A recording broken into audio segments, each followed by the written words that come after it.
big hair, so it's hard to fit it all in frame.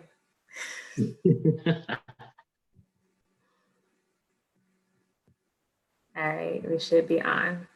So thank you so much, everyone, for joining us. This is Tuesday Talks, and I'm Jessica with NAMI Greater Houston. Every Tuesday, we come together to talk about all things mental health. And this week, we have our returning guest, Dreux Antoine. Thank you so much for joining us again, Dreux. Absolutely. Our first talk was so popular, we decided to do it again. Good. That's good. So, Dreux, why don't you introduce your guest today? Absolutely. Well, hello, everyone. Thanks for joining us today. As she mentioned, my name is Dreux Antoine.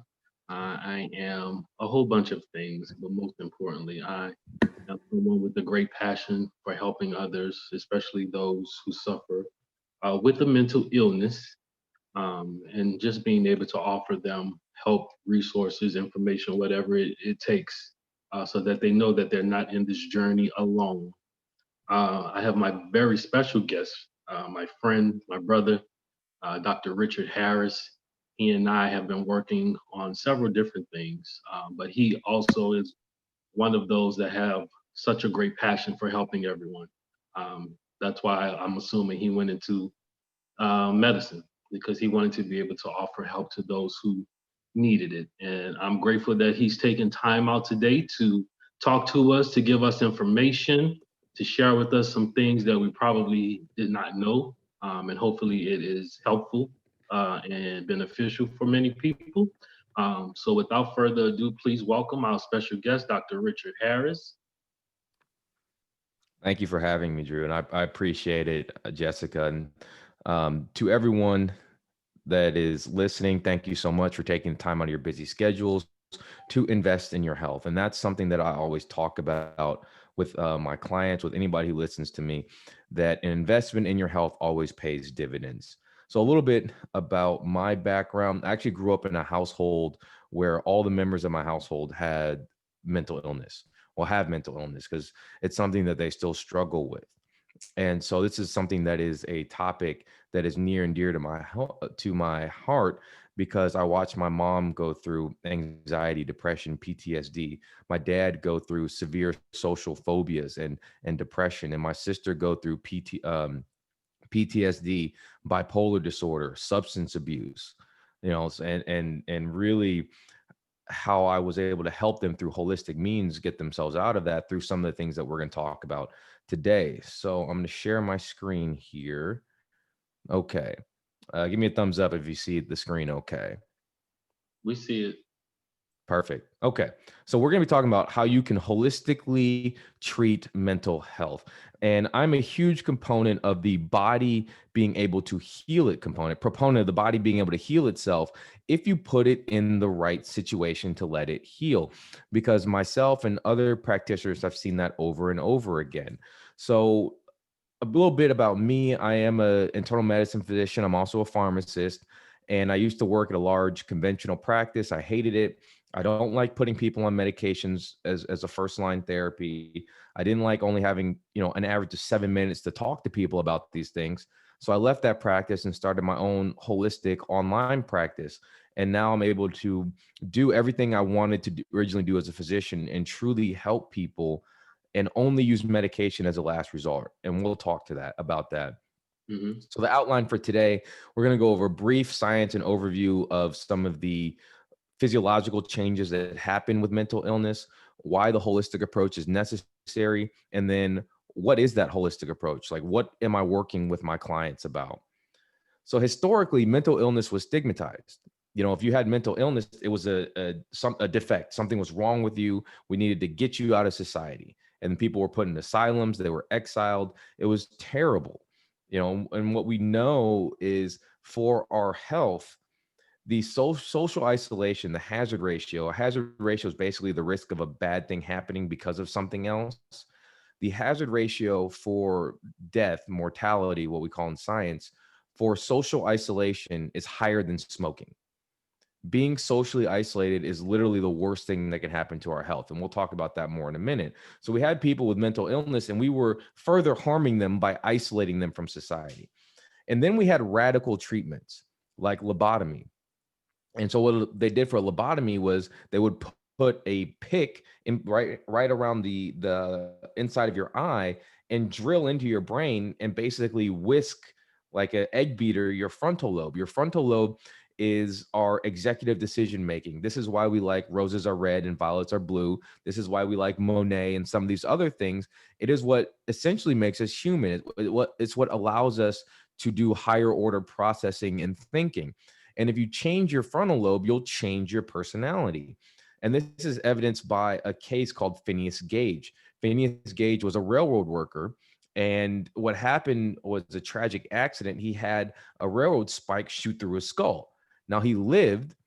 And what happened was the railroad spike, as it went through his skull, damaged his frontal lobe. And then before, he was a devout Christian, family man, didn't drink, didn't gamble. After the accident, people who knew him said Gage wasn't Gage. He became a sex addict, a womanizer, a drinker, a gambler. He started cursing. His whole personality changed. And so that was what we used to do back in the day with the lobotomy, was change people's personalities. And then came medications. Thorazine was the first one. And so we started to find out that there's some medications that may be able to help people with mental illness. And so that's what led us on the pathway of the current treatment regimen. But that may not necessarily be the best one. We'll talk about that in a minute. So to understand where mental illness comes from, we have to understand that there's some science here, there's some physiology here. A lot of people to this day still think that mental illness is just something that's in my head, that there's just something wrong with me. I like, I'm not like anybody else. There's no physiological cause for it. And what I'm here to tell you today is that just like there is a physiological cause for diabetes, that's insulin resistance, and a physiological cause for heart disease, that's plaque building up in the arteries, there is a physiological cause for anxiety, depression, PTSD, and mental illness. There are changes that happen with these conditions at our cellular level that impacts our behavior. And so we need to talk about a couple neurotransmitters. Neurotransmitters are brain chemicals. I'll use both throughout this talk. They are how our brain cells, our nerves, our neurons talk to each other. And so the ones that are mainly implicated are norepinephrine. Norepinephrine or noradrenaline is kind of our wakefulness neurotransmitter. It tells us to wake up. It tells us to be alert. It tells us to focus on things. And norepinephrine has a really interesting role in the brain. So when we are at our normal baseline, when we are not stressed out, we get low levels of norepinephrine secretion in the brain. And what this does is it actually tells our brain that, hey, this environment is safe. Everything is okay. So we can work on our own development. And so when you have low levels of norepinephrine secretion, your brain is able to do what we call neuroplasticity, meaning you can teach an old dog new tricks. You can learn new things. Your brain can reorient itself. It can change connections. It can grow new connections. And this happens through a chemical called BDNF, or brain-derived neurotrophic factor. And BDNF is increased by that low level of norepinephrine secretion. So what happens when you get stressed? When we're stressed, we get an increased heart rate, we get sweating, we get an increased blood pressure, we get increased blood sugar. And the reason that happens is, evolutionarily speaking, we got stressed when we needed to run from a tiger or something was trying to kill us. So all stress that happens in the body goes back to that basic evolutionary signal that something is trying to kill us and we need to get away. We need to run from that tiger. And so norepinephrine does that. And so when you get stressed, you get a spike of norepinephrine. Now, what happens when you get a spike of norepinephrine? We just talked about how low levels cause the brain to be able to repair itself. Well, spikes shut down that process. So when you are chronically stressed, your brain will not enter a repair state. And that's so important. Another hormone that's important in this is cortisol. Cortisol is the stress hormone released from the kidneys. Cortisol is what increases blood pressure as well, increases blood sugar.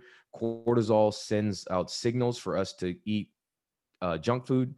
That's why people stress eat. And chronic elevation of cortisol, chronic stress, has been linked to just about every single chronic disease on the planet: diabetes, high blood pressure, strokes, cholesterol, all of that. And another thing is that cortisol shuts down our frontal lobe. So that executive decision making, why people are stressed when they have, why people have brain fog when they're stressed is because of high cortisol levels. It literally makes us dumber. And there's a reason for that. When you needed to run from a tiger, when you got that cortisol spike, you didn't want to be the person who sat there and thought, is it a tiger? Well, maybe it's a leopard. Well, maybe it's a monkey. No, we didn't do that. Why? Because if we did that and it was a tiger, you got eaten.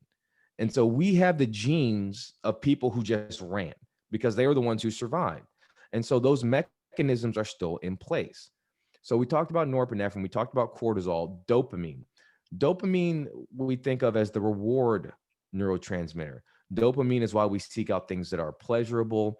Dopamine also helps with motivation and behaviors, but you also get abnormal dopamine signaling in mental illness. What happens is you get initially a surge in dopamine, and then you have too low levels of dopamine. This is why people with anxiety, depression usually have problems with motivation because of improper dopamine signaling. Another reason why you'll stress eat, in addition to cortisol, is because when you eat junk food, especially processed food, food that's high in sugar and high in fat. By the way, we'll talk about this more in nutrition. There's no foods in nature that are both high in sugar and high in fat. There's none. Those are man-made artificial foods. And they knew what they were doing. So all these big food companies have hired behavioral scientists. They know that when you combine something that's high in sugar and high in fat together, you get a massive surge in dopamine. And why you stress eat is because when you have excess cortisol levels because of stress, dopamine attenuates the effect of cortisol induced stress on the brain. So that's why you'll seek out these high calorie processed junk foods when you're stressed. And these junk food companies knew this, and that's specifically why they make the foods that they make, because they know that when you're stressed, you'll want the dopamine surge and you will seek out those foods. It is programmed behavior. And if you don't believe me, anything I say in this lecture, you can look up the data. It's out there if you look for it. I'm not just pulling this out of nowhere. Serotonin. Serotonin is our happy neurotransmitter. It's our happy brain chemical. It involves with mood, emotional stability. Serotonin also has a lot of functions in our gut. We'll talk about that more in a minute. But with what happens with chronic stress and chronic inflammation is that you get abnormal serotonin signaling, and therefore you will be more susceptible to develop anxiety, depression, PTSD, and these other mental illnesses. So if mental illness was just in the head, right? Okay, Richard, you've talked about a lot of stuff. This sounds like it's just in my head. If it was just in your head, then why would there be other medical outcomes associated with mental illness? For instance, you have the increased risk of cardiovascular disease, mental illness.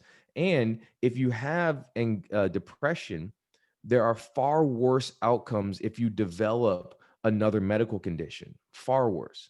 That's documented. So we in holistic medicine, we think of the body existing as one gigantic ecosystem with all different intertwining circles. And so we know if the mental health is off, if that physiology is off, it's going to impact the physiology in other systems, your cardiovascular system, your kidneys, your liver. And so all of these things are connected. That's why we have worse medical outcomes in people who have mental illness, because one system is dysregulated.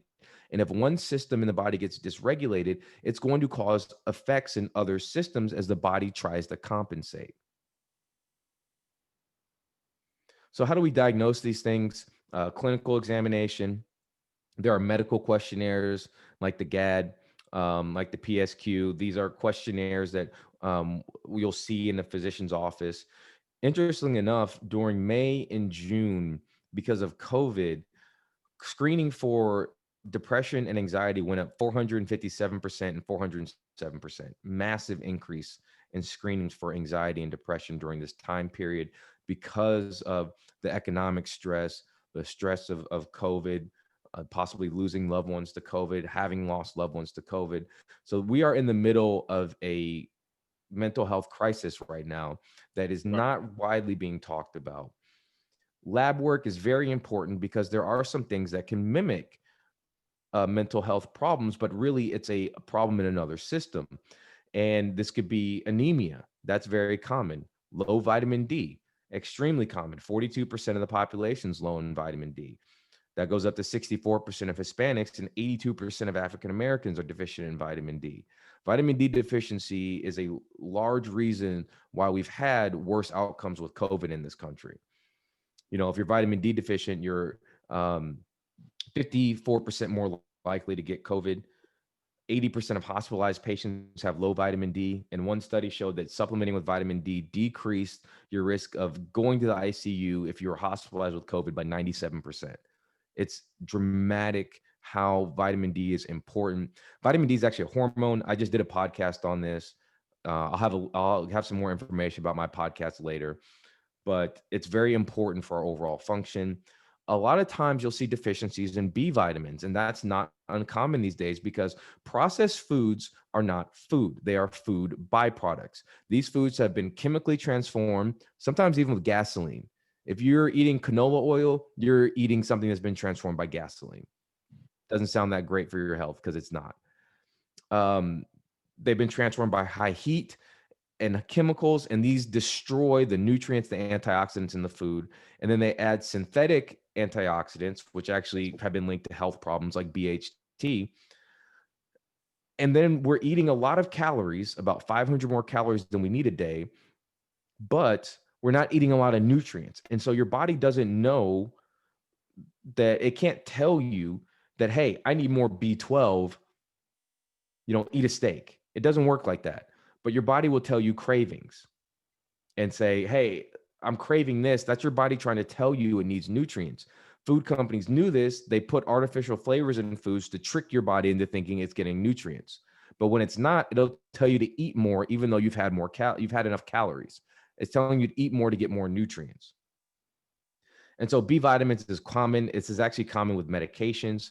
Metformin, I love metformin. It's one of the few medications I'll use. People live longer, get less cancer on it, no long-term side effects, but it depletes B vitamins.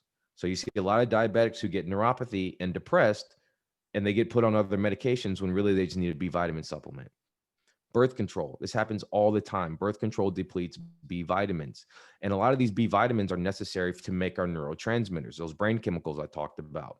So you see this all the time too. Young women get depressed, get put on antidepressants when really all they need is a B vitamin supplement. So these things can be checked in lab work. You want to check your thyroid function because that's important. You want to also check your levels of inflammation, because if you have high inflammation in the body, there's inflammation in your brain and your neurotransmitters aren't going to work correctly. Sometimes you'll have to do imaging, and this is if there's something abnormal in the physical exam that may make you think that there's some other underlying condition going on. So when to use medications? To me, medication should be used as a last resort or a bridge. And so these are some of the conditions where I'll refer my clients to go get medication. And that's panic attacks, because that can be severe, disabling, and life-threatening if you shut down in the wrong situations. If you're suicidal, of course, we're going to do everything we can if you are actively suicidal to try and save a life. And that includes medications and some of the other things we talked about. If there's psychosis, because again, that can be a life-threatening state for an individual, or that individual can harm someone else. So we're going to do everything we can in that situation. Bridge therapy, meaning we're using the medication not as a goal, but as a bridge to get you to a goal. Mm-hmm. And then, of course, as a last resort, if we've tried a whole bunch of other things, nothing's getting us all the way there, then, of course, use medication. But why is a holistic approach necessary? Medications have a very questionable efficacy. So if you look at antidepressant studies, around 70 to 80% of them are funded by drug companies, and they show a difference. Well, what's the difference? When you do clinical studies on medications, what they're looking for is a 50% reduction in symptoms. That's not a cure. That's not making the symptoms go away. That's managing the symptoms. And a 50% reduction, what if your symptoms are of 300? and you reduce them to 150. Well, that's still a lot of symptoms. That's still a lot of disability. If your symptoms are a 10 and they go down to a 5, I mean, you may not even see much of a difference. So that's one thing, is that they're only looking at a 50% reduction in symptoms. Non-industry funded studies show no difference than placebo in most of these cases. And one study showed that about 82% of the effectiveness of antidepressant medication is placebo effect. And we'll talk about placebo effect and how powerful your mind is in a minute. There's side effects. A lot of the side effects are sometimes worse off than the benefit that people get. Sexual dysfunction, weight gain, weight loss, digestive issues. Some of the medications carry risks of increased suicide. And the reason for that is, in some people, you fix the motivation problem before you fix the depression. And that's a problem. Because if someone is still depressed and suicidal and you fix their motivation first, then they're more likely to commit suicide. Oh my God. So there's a black box warning on some of these medications, especially in teenagers, that it may increase the risk of suicide. And then mental health is complex. If you go to a conventional medicine doctor, they're going to think of mental health as isolated, that this is only a neurotransmitter issue, but it's not. It involves your gut, it involves your nutrition, it involves exercise, it involves your mindset. All of this matters when it comes to mental health. It is a complex issue. And that's what we're going to talk about today. How do I approach mental health, and how do holistic providers approach it? The first thing that we need to do is cognitive behavioral therapy. We need to teach and coach through a different mindset, through a different frame. Because even Einstein said the most important part about the problem is not the solution, it's how you look at the problem. That's the most important part of the problem. So with cognitive behavioral therapy, it's very important to understand that nerves that should be fired together wire together. What do we mean by that? If you think more positive thoughts, if you start to force yourself to have more positive thoughts, you will eventually, over time, begin to have more positive thoughts. Why? Because those nerves that are associated with positive thinking will begin to grow and develop. We talked about BDNF and neuroplasticity, teaching old dogs new tricks. That happens. If you think more negative thoughts, you'll begin to have more negative thoughts. Everything will start to look negative to you. If you think more positive thoughts, you'll begin to have more positive thoughts. So when things even aren't going your way, you'll find the positive in them. And that is extremely powerful. Optimists live longer. Optimists have less chronic disease. Optimists have more resilience, meaning they bounce back faster when bad things happen to them. So if this was all just in our mind, how could optimists live longer? There's a physiological effect that happens with positive thinking. And that is so important and so powerful. It's one of the best things that you can do for your health, is just begin to associate and think about things differently. So cognitive behavioral therapy modifies our physical sensations. It helps with catastrophic thinking. Because what happens when we get to be when we start to be negative? We start to ruminate, and all of a sudden a stubbed toe ends up that I have cancer, I'm going to die tomorrow. All right. And how many times has that happened with things where one bad thing happens, and then all of a sudden we start thinking a whole bunch of different bad things. And then we end up in a place that we're like, how did we even get here? And then when we do that, then we seek out maladaptive behaviors like drugs, like smoking, like sex, things that temporarily make us feel better, but are not going to help the underlying problem. So what does cognitive behavioral therapy do? It helps to put a gate on that catastrophic thinking. So once you have the first thought, you put a gate down, boom, and say, okay, is this really how it is? Is this logical for me to feel this way? What's really going on? So instead of going from negative thought 1 to negative thought 10, you have negative thought 1, and then you stop there. And then you begin to reframe how you're looking at that issue, and then turn that into possibly a positive. So these are 3 simple CBT techniques that you can use at home starting today. Number 1, focus on how the feelings will change. Because if there's one thing about a feeling, that it will change. We never have a feeling that lasts forever. In that moment, we may think it'll last forever, but we don't. And what I tell my clients in this situation is have a but statement. And an example of this would be, you're trying something new, you get a setback and you feel discouraged. But instead of feeling discouraged, you say to yourself, I'm not good at this right now, but I will be. I'm not good at this right now, but I have a plan in place to get better. I'm not good at this right now, but I'm improving. And so you've turned something that was a negative statement and you ended on a positive. And what did we just talk about? Nerves that fire together, wire together. Positive thoughts create more positive thoughts. Another is to do something you normally wouldn't do when you're stressed. And one of the things I tell my clients here is forced laugh. Laughter actually causes changes in the parts of our brain that are active. Laughing makes us all happy. There's a reason why we love to laugh. There's a reason why we like funny things. It does help regulate some of the brain chemicals and neurotransmitters. Laughter is actually a great form of medicine. And when you force yourself to do something you wouldn't normally do when you're stressed, it also sends signals in your brain saying, hey, this event really isn't stressful.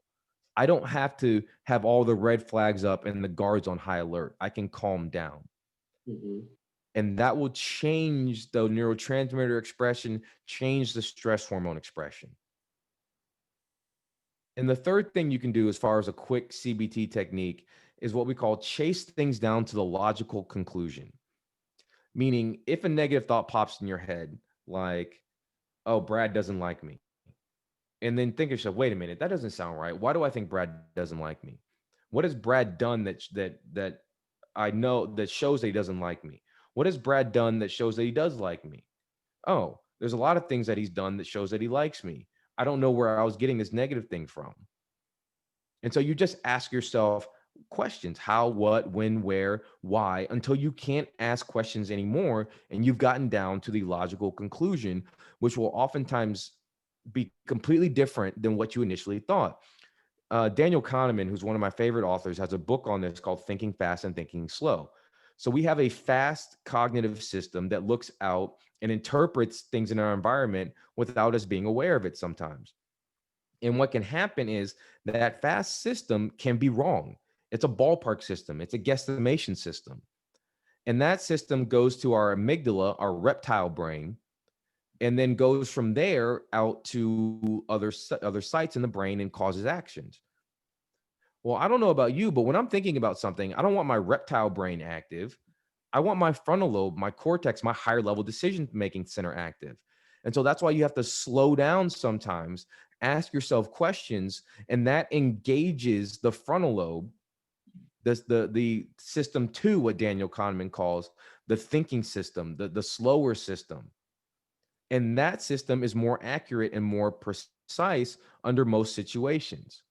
Now, you can train your fast system to be really active, be really precise, but that comes with expertise and knowledge and trial and error. But your slow system is there to try and get it right on the first time. And it goes to the higher level centers, where that fast system goes to the lower level emotional overreaction type centers. And that's why so many times when something first hears, if we're not aware of it, if we don't think about these systems, then we'll overreact, we'll emotionally react. And then later we come back and say, oh man, I shouldn't have done that. That was wrong. Why did I do that? And so you have to be aware of your own systems and what's happening.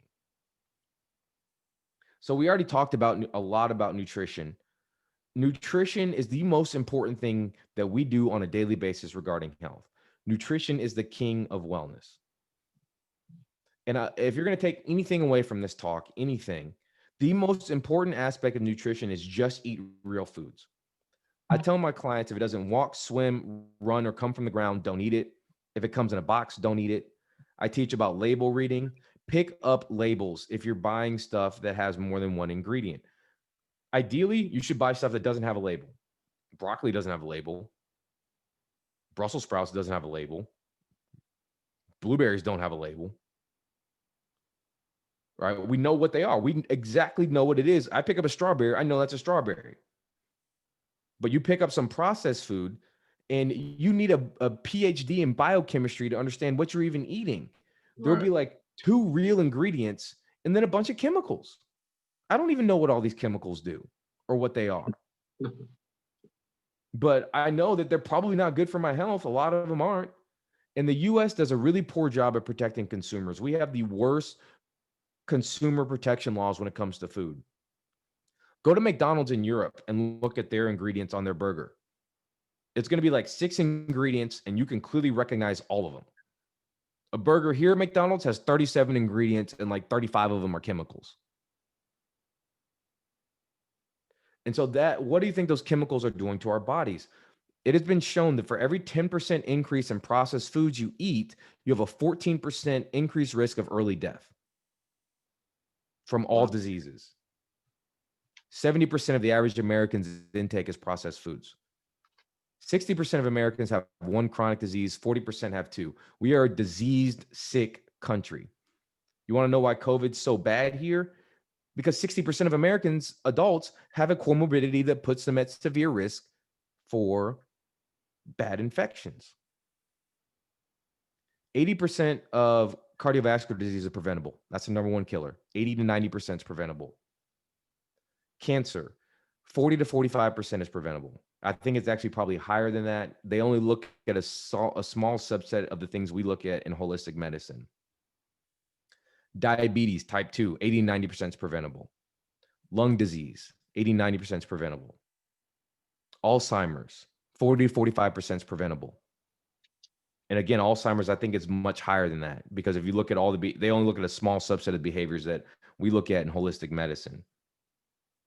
What did I just name? I just named 5 of the top 6 causes of death in the United States. And I just said for the large, overwhelming majority of them are preventable. And it all starts with nutrition. If you look at blue zones, areas that live longer than we do, some of them are in the jungle in the middle of nowhere. And these people live longer. They have no chronic disease, no Alzheimer's, no cancer. People literally die of old age. That doesn't really happen that much anymore. But what happens is they have a set of behaviors and a lifestyle that's suited for our genes. They don't have processed food. They don't have air pollution. They don't have pesticides that they have to worry about. And all of this affects our health. Fasting, I always tell people the 2 easiest ways to improve your health starting today is start fasting and start meditating. They cost you nothing, literally nothing. It doesn't cost any money for you not to eat. That eat 5 meals a day thing, that was started by food companies paying doctors and nutritionists and things like that. Because really, who benefits if you eat 5 times a day? You don't. Food companies do. Yep, food company. So you don't need to eat that often. There are people who are thriving. My mentor was number 3 in the world in CrossFit Games in 2015. He front squats over 450 pounds. The guy's a monster. He eats once a day. I know plenty of other athletes who eat once a day. You do not need to constantly be eating. And if you're constantly eating, your body's not repairing. The signals for your body to repair and the signals for your body to grow are completely different, and they're mutually exclusive for the most part. That's the best way to think of it. It's really not like all or none, but for the most part, it's easier to think about that way. So if you constantly have food in your stomach and it takes 2 to 4 hours for food to transit through your stomach, 6 to 8 hours to transit through your intestine. If you're constantly in the fed state, you're constantly growing. And that's not good. That can cause cancer. We live in a hypercaloric world, meaning we're eating on average about 500 more calories per day than we burn. And if you're always eating store calories, meaning calories you get from the store, you're going to be really bad at burning stored calories, body fat calories.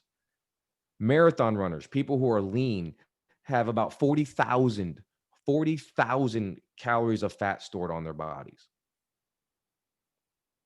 We have an ample reserve of energy to tap into. And intermittent fasting actually helps reduce inflammation. It's been shown to reduce blood pressure. It's been shown to help balance cholesterol.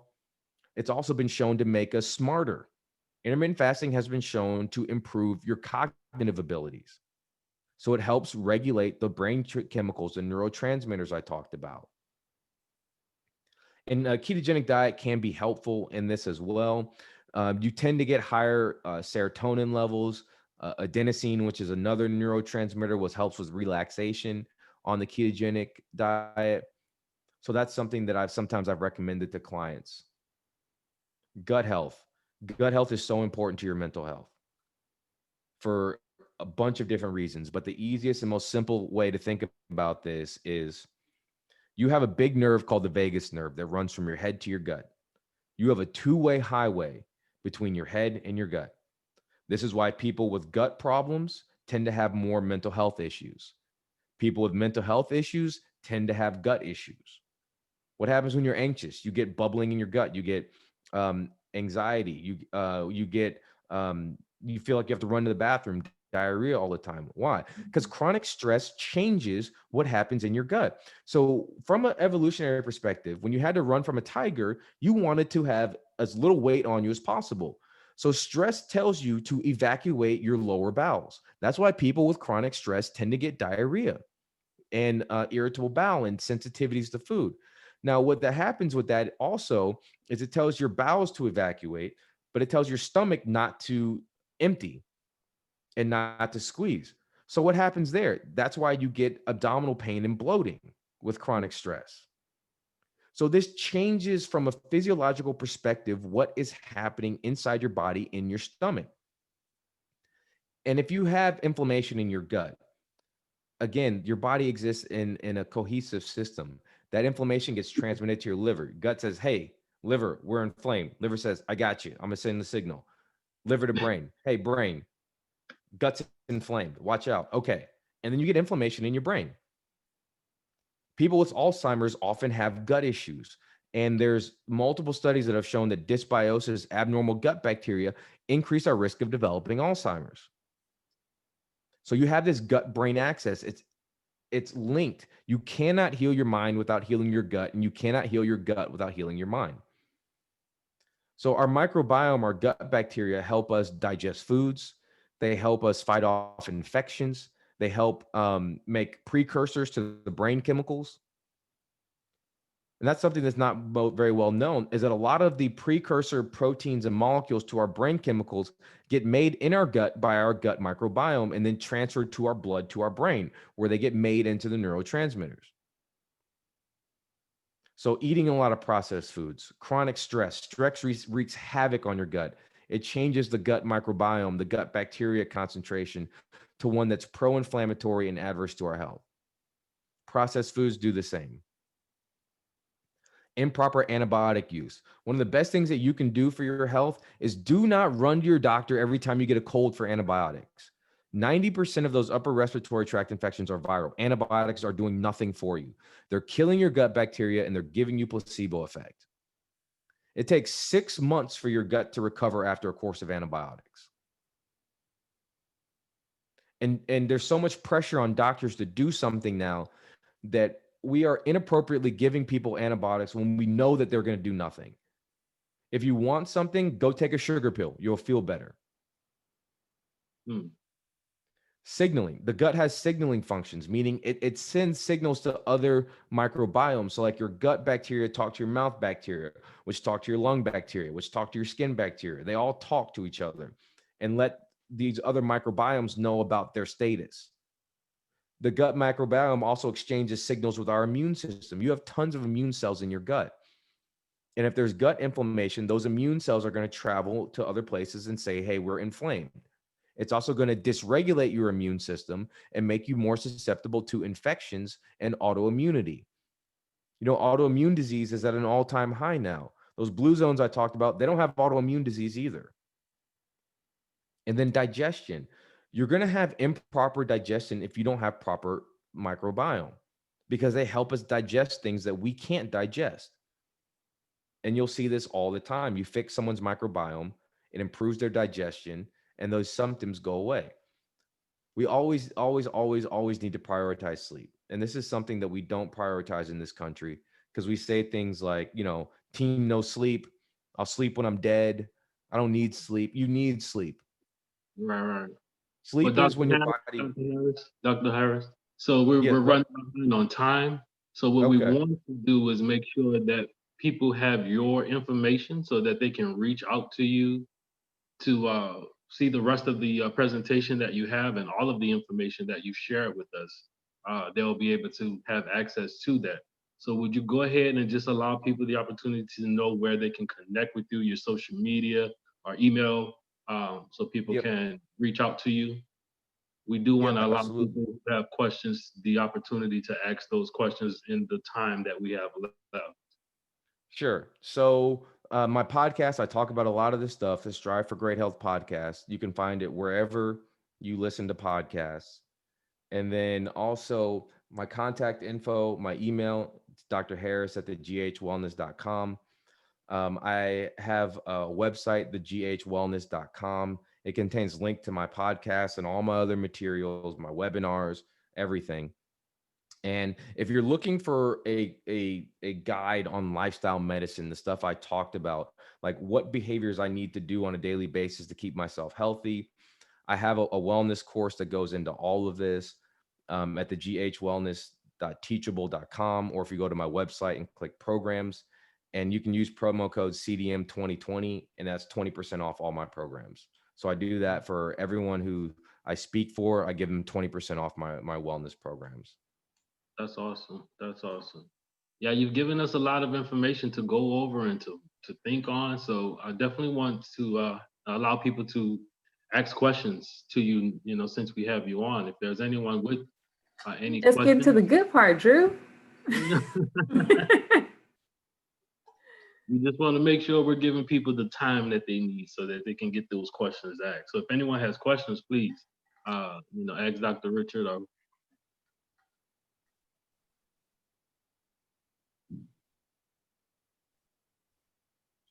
Dr. Richard, if you don't mind, you could still share your screen and kind of show the slides while we take questions, if that's okay. So that way the information is kind of still out there.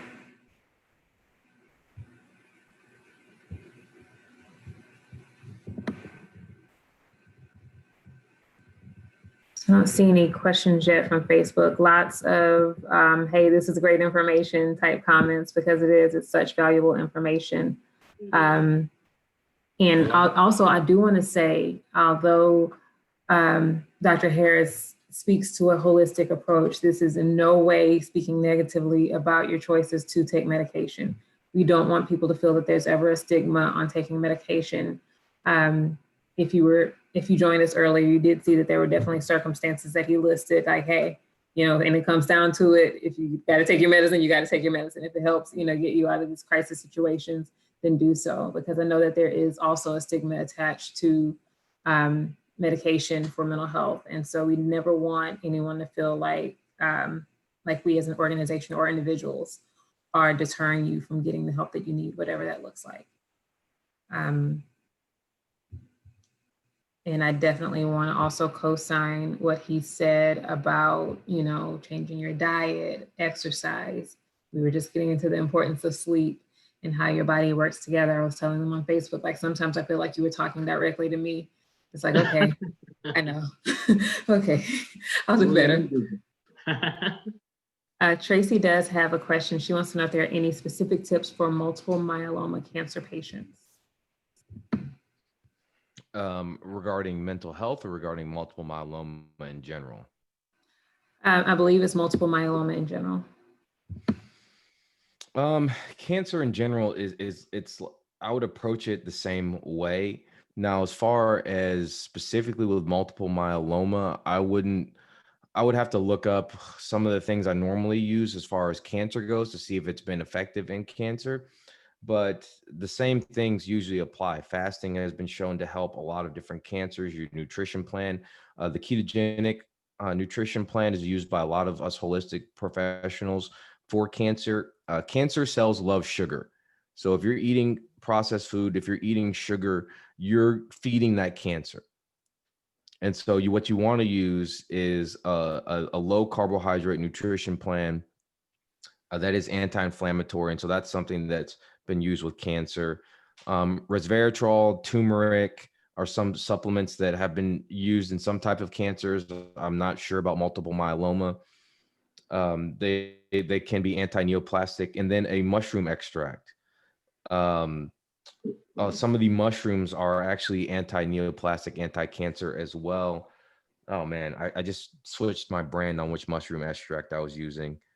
I can't remember off the top of my head which one I'm using, but that's something else that I can recommend sometimes for people with cancer. Awesome. That is wonderful advice. Thank you. Christina asked, and it actually just kind of hit on what we were talking about. Is it your belief that someone can follow your wellness plan, including nutrition and exercise, and still need medications, for example, for bipolar disorder?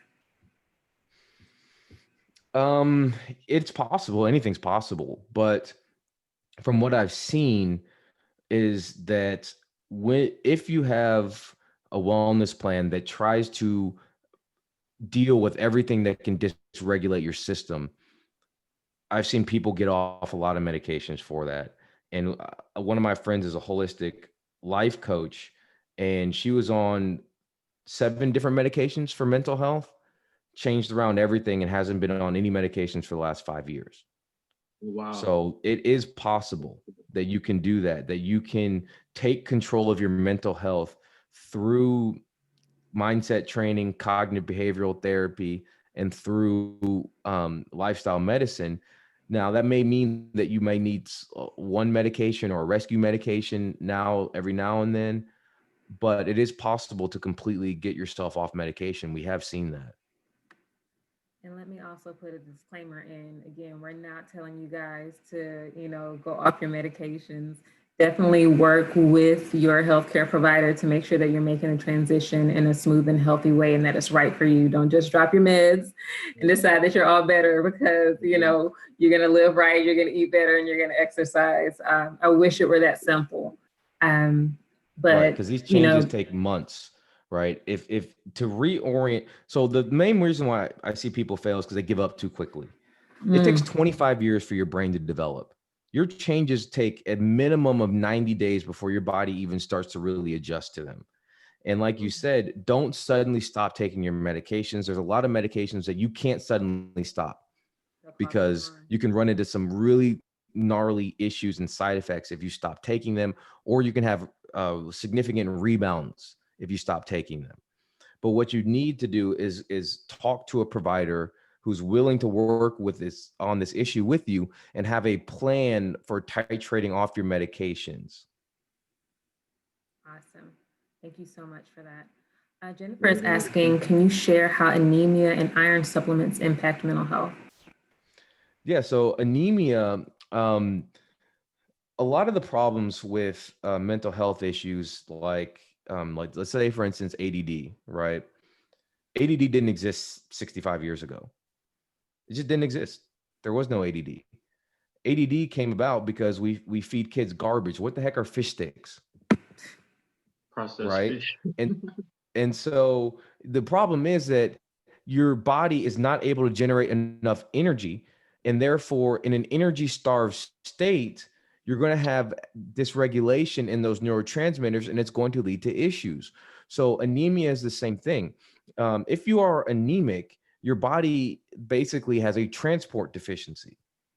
You don't have enough red blood cells to move oxygen and certain things around your body. So that can lead to impaired blood flow. If you get impaired blood flow to your brain, you're going to have brain fog. You're going to feel sleepy. You're going to feel tired. And iron also has other functions in the body. We focus mainly on its red blood cell functions, but iron also has some functions with our metabolism and energy generation. So that's why if you have anemia and it's low iron, it's so important to get that iron corrected. Awesome. I can definitely testify to that on a personal level. Gabriel would like to know, do you have any suggestions for helping with brain fog related to bipolar disorder and medications? That's a good question. Yeah. So again, brain fog can be a result of a lot of different things. One, it could be an energy generation problem, like we talked about. If you're eating the wrong foods, you will get brain fog. Two, if you have inflammation, you'll get brain fog. So sometimes it's countering inflammation. The major cause for me is stress, like I talked about. If you're not moderating your stress, you will get brain fog. Think about an argument that we've had, right? High stress environment. How much of that argument do you actually remember after the argument? Not much. You're like, I have no idea what was said. I have no idea what we discussed. I knew I was angry, and that's about it. Because that's the effect of stress. So moderating stress through meditation, yoga, exercise, all of these things are so important to brain fog. Now, this could also be related to medications. Like I said, a lot of these medications, especially some of the antipsychotic medications and anti-seizure medications, can deplete B vitamins, which are important in the generation of our neurotransmitters. So sometimes what I'll have to recommend for people on these medications is they take a B vitamin supplement. And I'm not saying get your supplements from me. I don't care where you get your supplements.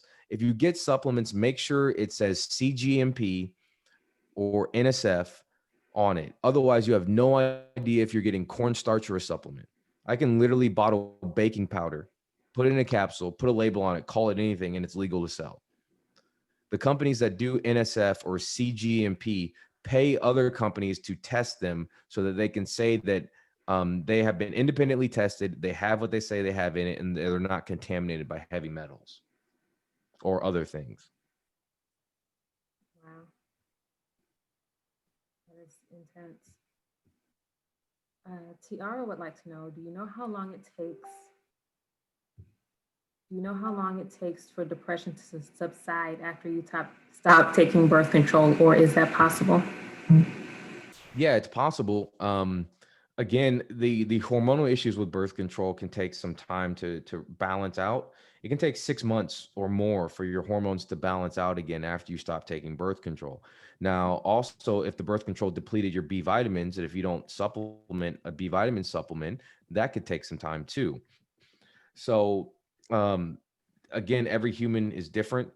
I can't give you an exact timeline, but these things with hormones, they change gene expression, and changing gene expression takes months for that to reorient. So my goal, what I tell people on birth control is get a full spectrum B complex, take that once or twice a day, depending on, certain factors, and do all the other holistic stuff to try and rebalance your hormones.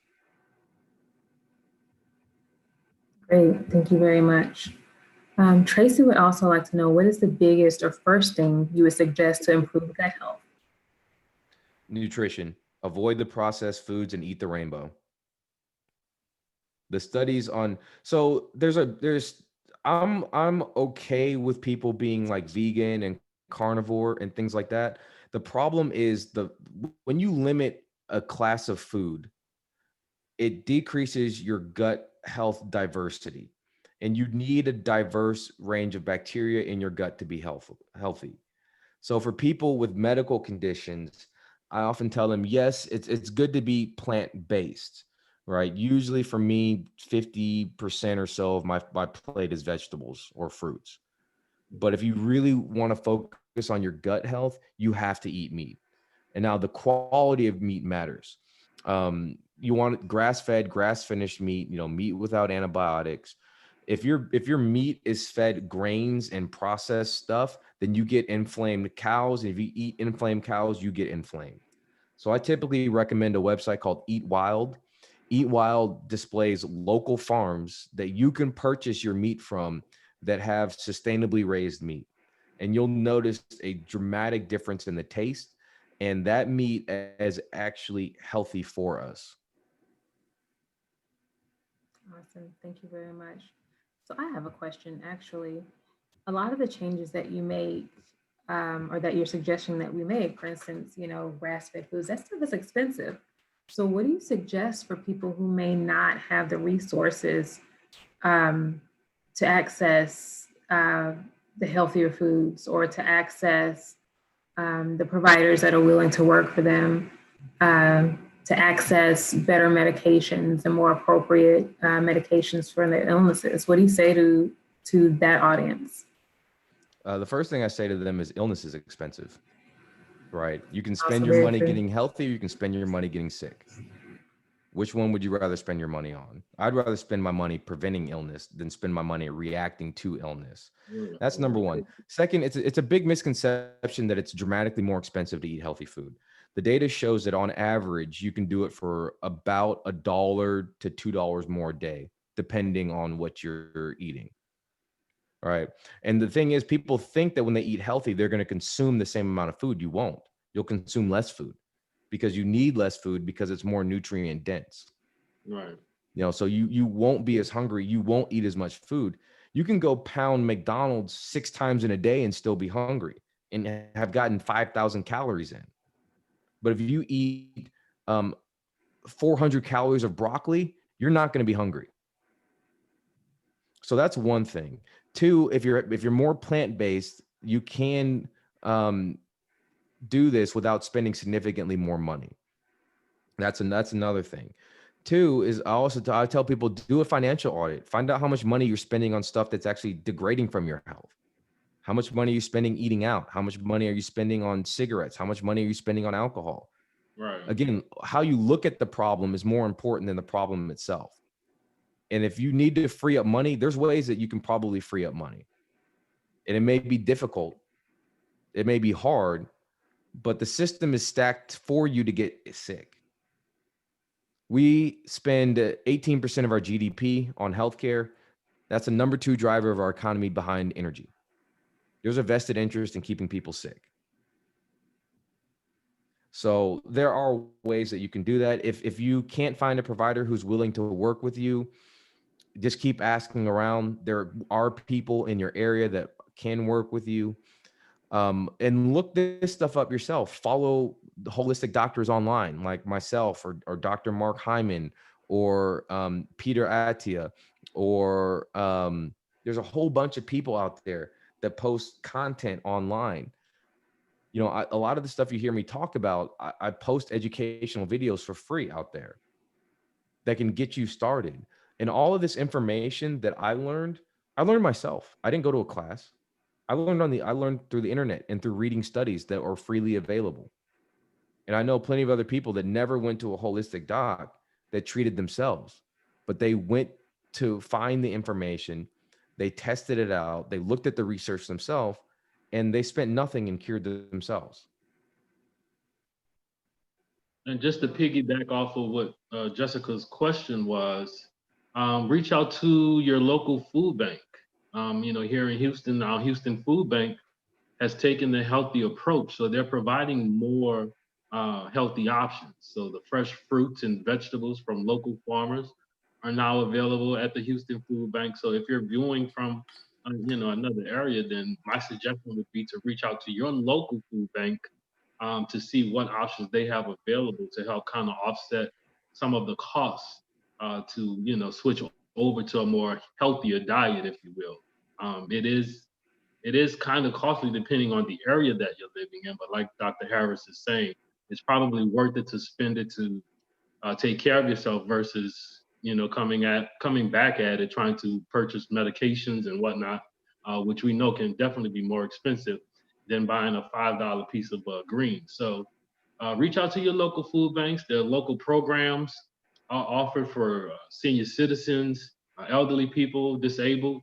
You have to just use those resources. You have to contact your local representatives, all of those people to get the resources available in your area, because there are several programs available here in our area. But you would have to do the research to see what you have available in your local area.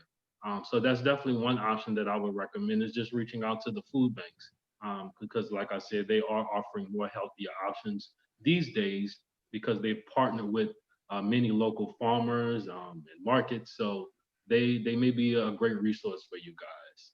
I also wanted to kind of ask you some questions, Dr. Richard, just from some people who wanted to chime in, and just know a little bit more about mental illness. They want to know if mental illness is curable or is it just treatable. There's a great myth of that it's only treatable, it's not curable. But then there's also some saying you can be cured from it if you do what you need to do. So can you help us understand, is it a curable thing or is it a treatable thing? What I tell people when they ask me that, I always say that depends. And a lot of it depends on what are you willing to do? Because you can treat it if you're willing to kind of dip your toes in. Right. If you go all in, there's a good likelihood that you could be cured. You know, and it's not that it goes away and that you never have to deal with it again. It's like, no, a lot of times what happens is people get better and then they stop doing all the stuff they did to get better and then they keep relapsing. I was like, this is a lifelong journey. It's a Right. health and wellness is a daily lifelong journey. And so I fully believe that the body can repair and heal itself when put in the right situations and given the right tools and when approached from the right mindset. Yeah, we I see that agree. Thank often you with for the input. medications. People who are living with mental illness will get on their medications and then they get better and they say, oh, well, I don't need the medications. And then they relapse. Right. Um, so that's definitely a story that we hear often at NAMI. But I love the idea that you can do the same thing with your body without the medications, right? That you can put the work into your body to changing your habits, your lifestyle. Um, so I love that idea. Do we have any other questions, Jess? I don't see any on Facebook or on the chat for now, but I did include Dr. Harris's contact information in the chat box on Facebook. So if anybody has any questions, definitely reach out to him. Dr. Harris, I would love it if you would share your presentation with me and maybe we could send it out to the registrants.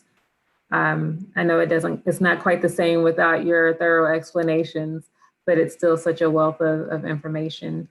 If you're willing. And I know you said that you also have some free educational information on your website, which I also provided in the chat. Yep. Yeah, I can send out the I'll email you the presentation. That works. All right. Well, Someone says that the information wasn't in the chat box. I put it in Facebook and I didn't put it in Zoom. I'm sorry, you guys. I'll go back and fix that now. So I'm Dr. playing Richard, favorites. one question for you, Dr. Richard. So, you know, online there are several mental illness, I guess, type of tests or whatever. How reliable are those, in your opinion? It depends on the test. Like the GAD-7 and the PSQ-2 and the PSQ-9 are very well validated. So the stuff that we use in the office have been tested over and over again and have been validated.